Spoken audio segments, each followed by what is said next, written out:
my experience with my clients, there's always one. It always filters into everything else. So there's always a major thing that would stop them. And those is what we call core shadow beliefs. It's our belief system. So for example, if someone's coming to me and let's say their relationship sucks and they're pointing their finger at their spouse or partner, whoever, if you do this trick with them, it's a very interesting thing because then they have to take responsibility for themselves. And it's like, what is it about that relationship that you're having such a hard time with? Some of the times it could be they're not taking responsibility for themselves. So when you point your finger at that person, where do three fingers come back at? You. So it's really looking and seeing that in a relationship, it can be a multitude of things, but from my experience with my clients over 40 some odd years, it comes back down to their self-esteem, their worthiness, feeling they deserve it. And I get so emotional because I see the light in them, because I see the light in me. So we're mirrors of everybody. So when I see that, it's like starting to work with the core shadow belief. And a lot of times it's either unworthiness, undeserving, not good enough, unlovable. And that's a fabulous dynamic because most of my clients will come in not loving themselves. And that's a really rich place to start. What do they need to do to start to love who they are? And it's a call to action. It's self-care. It's taking them a simple thing as going to a doctor and they have a fear about it. It's going to meditate and they say they don't have time. And it's taking that time for you because you're the most important person.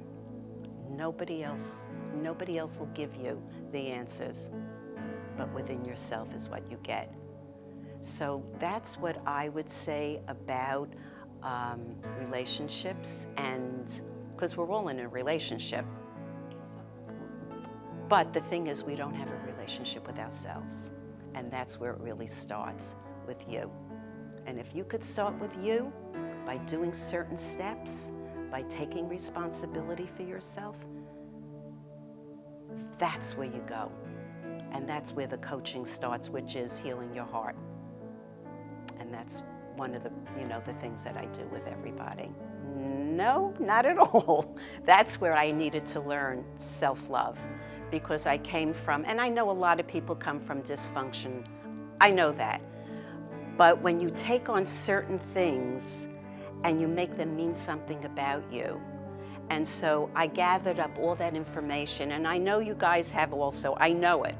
So it's really looking and seeing, what is it that I need to do? Because what we usually do, because we want love so badly, that we look outside ourselves here, and then we go down a road that is definitely doesn't support us. It's like looking for love in all the wrong places. And what happens is, unless you start to really work on yourself with giving yourself that self-love, you're going to attract the same person and you're going to be in the same pain all over again because you haven't worked on yourself. It's like going down a street, hitting a hole, going down the street again, hitting the same hole. You have to change the street. And that's where it starts. It starts with you. And I know for myself and some of my clients, they had to relearn what it took. And it's so interesting. It's the hardest thing for people to love themselves. It's easy for me to love you and love you and love you, love all my clients. But I'm not doing a great service for them unless they go into themselves, and we have processes that take you in, and you really connect with your heart. And you're going from your head to your heart, and it's that little whisper, it's that intuitive knowing that you hear something, and it's like, wow, I never knew that. And that's where you want to go. And then you listen to, what is it that I need to do to bring forth that love for me? And that's when the rubber hits the road, because people slip out of it and want to take care of everybody else. But the other thing is that just came to my mind again, which is so perfect, is you're on an airplane. What happens? They tell you the oxygen mask drops down, take care of yourself first, and then your child. And when I heard that, I went, are you kidding me? How could I not take care of my kid? It's my love, but it's true. I have to save me so I can save somebody else. You have to save you so that you can really save yourself. And then you're able to give to so many other people, because you're not coming in like when you would go and put gas in your car. You're either going on empty or you're going to fill yourself up. And I've done, and I know my clients have done, they put stickers up about love, they listen to beautiful love music, they dance, they start to feel what it's really like to love. And there's no better love than to love you. That's what it's about. It's just taking it all back to you.